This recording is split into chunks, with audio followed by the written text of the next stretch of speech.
Shalom saudaraku yang dikasihi dan diberkati oleh Tuhan kita Yesus Kristus. Kita bersyukur atas kasih, pertolongan dan anugerah Tuhan yang terus berlaku dalam kehidupan kita. Di saat ini saya mengajak kita untuk membaca serta merenungkan satu bagian firman Tuhan yang saya ambil dalam kitab Lukas 13 ayat 7 sampai ayatnya yang ke-9. Lalu ia berkata kepada pengurus kebun anggur itu, "Sudah 3 tahun aku datang mencari buah pada pohon ara ini, dan aku tidak menemukannya. Tebanglah pohon ini. Untuk apa ia hidup di tanah ini dengan percuma?" Jawab orang itu, "Tuan, biarkanlah dia tumbuh tahun ini lagi. Aku akan mencangkul tanah sekelilingnya dan memberi pupuk kepadanya. Mungkin tahun depan ia berbuah, jika tidak, tebanglah dia." Perenungan kita saat ini saya beri judul, Hidup adalah kesempatan untuk berbuah. Saudaraku yang dikasihi Tuhan, pembacaan firman kita saat ini tentang perumpamaan pohon ara yang tidak berbuah. Sudah 3 tahun lamanya pemilik kebun mencari buah pada pohon ara itu, namun ia tidak mendapatkannya. Lalu ia menyuruh untuk menebang pohon ara tersebut, dan pengurus kebun meminta kepada pemilik kebun agar diberikan kesempatan 1 tahun lagi untuk dia merawat pohon ara tersebut. Dia akan mencangkul tanah sekelilingnya dan memberi pupuk. Siapa tahu 1 tahun lagi pohon ara itu berbuah, dan jika tidak, pohon itu pun akan ditebang. Saudaraku, perumpamaan ini selain menggambarkan akan tujuan Yesus datang ke dunia ini untuk memberi kita kesempatan keluar dari kebinasaan, juga mengingatkan kepada kita betapa pentingnya kesempatan yang Tuhan beri bagi kita untuk berbuah. Saudara, bagi kita yang masih menganggap tujuan hidup hanya untuk bertumbuh tanpa menghasilkan buah, berarti kita harus mengubah mindset tentang tujuan hidup kita. Hidup kita bukan hanya mengalir begitu saja, apalagi kita yang sudah menerima karunia keselamatan dari Tuhan. Kita diberikan tanggung jawab untuk melayani Tuhan. Ada ayat firman berkata, "Layanilah seorang akan yang lain." Berarti tugas kita yang terutama adalah melayani Tuhan dan sesama. Itulah yang akan menghasilkan buah dalam hidup kita. Tetapi banyak orang Kristen yang menyia-nyiakan hidupnya, bermalas-malasan, membiarkan hidupnya dikuasai oleh kegelapan, tidak menggunakan talenta yang Tuhan berikan, melainkan menjadikan kekurangan kita sebagai alasan untuk tidak melayani Tuhan. Efesus 2 ayat 10 berkata, "Karena kita ini buatan Allah, diciptakan dalam Kristus Yesus untuk melakukan pekerjaan baik yang dipersiapkan Allah sebelumnya. Ia mau supaya kita hidup di dalamnya." Tuhan sudah menyiapkan pekerjaan baik yang harus kita jalani, dan Dia telah memberikan kepada setiap kita karunia yang unik. Janganlah sia-siakan apa yang sudah Tuhan persiapkan untuk masa depan kita. Selagi kita masih diberikan kesempatan, marilah kita memanfaatkan sebaik-baiknya untuk kita terus menghasilkan buah. Apakah buah yang harus kita hasilkan? Galatia 2 ayat 19-20 berkata, "Sebab aku telah mati oleh hukum Taurat untuk hukum Taurat, supaya aku hidup untuk Allah. Aku telah disalibkan dengan Kristus, namun aku hidup, tetapi bukan lagi aku sendiri yang hidup, melainkan Kristus yang hidup di dalam aku. Dan hidupku yang kuhidupi sekarang di dalam daging adalah hidup oleh iman dalam Anak Allah yang telah mengasihi aku dan menyerahkan dirinya untuk aku.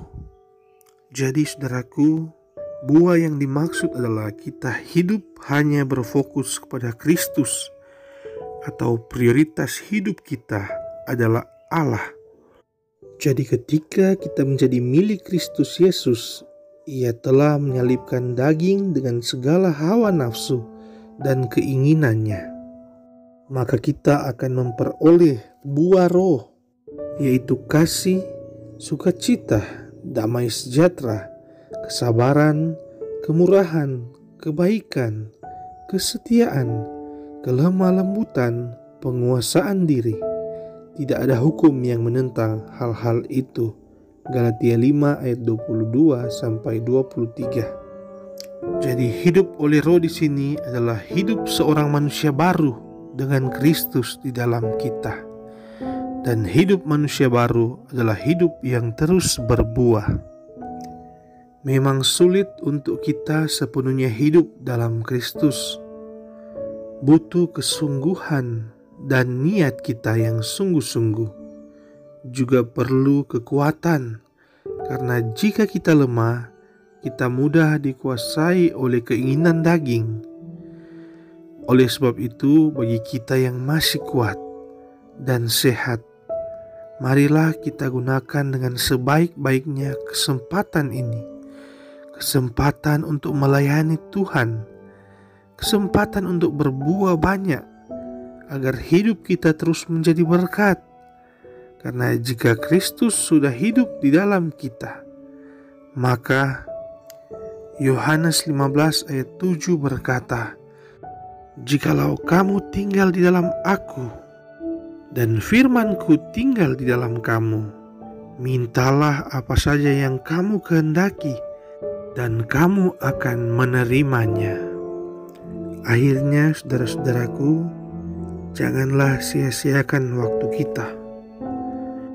Waktu itu gratis, tapi tidak bernilai harganya. Waktu tidak bisa kita miliki, tapi kita bisa menggunakannya. Waktu tidak bisa kita simpan, tapi kita bisa menghabiskannya. Dan ketika kita kehilangan waktu, kita tidak akan pernah bisa mendapatkannya kembali. Gunakanlah waktu yang Tuhan beri bagi kita, karena ada saatnya kita akan mempertanggungjawabkan waktu yang kita gunakan kepada Tuhan. Amin. Marilah kita berdoa. Terima kasih Bapa kami dalam kerajaan sorga, Bapa yang selalu baik dan setia dalam kehidupan kami. Terima kasih atas firman-Mu yang sudah Engkau berikan bagi kami di saat ini. Firman-Mu yang sudah boleh mengingatkan kami betapa pentingnya kesempatan yang Tuhan berikan bagi kami untuk hidup berbuah di dalam Tuhan. Banyak di antara kami saat ini yang masih menyia-nyiakan kesempatan yang Tuhan berikan. Banyak di antara kami yang masih bermalas-malasan, tidak mempergunakan talenta yang Tuhan berikan bagi kami. Ampunilah kami Bapa, biarlah Engkau terus memberikan kami kekuatan, hikmat, dan semangat untuk kami menjalani hidup ini, agar kami dapat terus berbuah untuk hormat dan kemuliaan nama Tuhan. Di antara kami saat ini Tuhan, mungkin ada yang masih terjebak dalam kemalasan, ada yang masih suka berfoya-foya, ada yang masih memikirkan kehidupannya hanya berjalan begitu saja tanpa menghasilkan apapun. Kiranya Tuhan mengubah pola pikir mereka. Bapa, kiranya menyentuh hati mereka, agar mereka dapat menyadari bahwa kesempatan hidup yang Engkau berikan bagi kami hanya satu kali dan tidak boleh kami sia-siakan.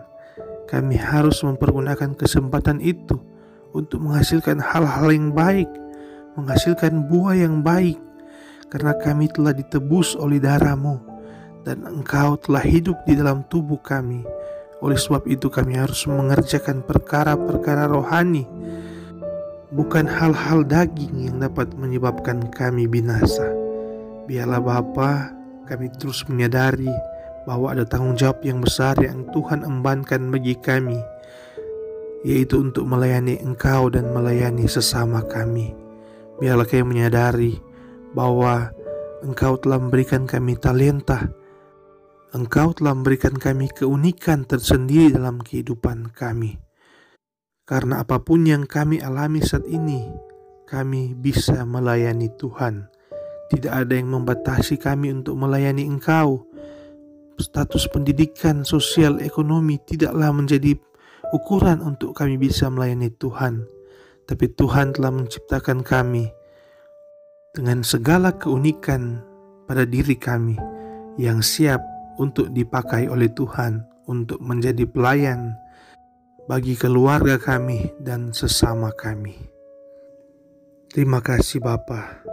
Biarlah lewat setiap tugas pelayanan, tugas pekerjaan yang kami lakukan, kami boleh menghasilkan buah yang baik dalam kehidupan kami, dan buah itu pun dapat bermanfaat bagi sesama kami, menjadi berkat bagi sesama kami.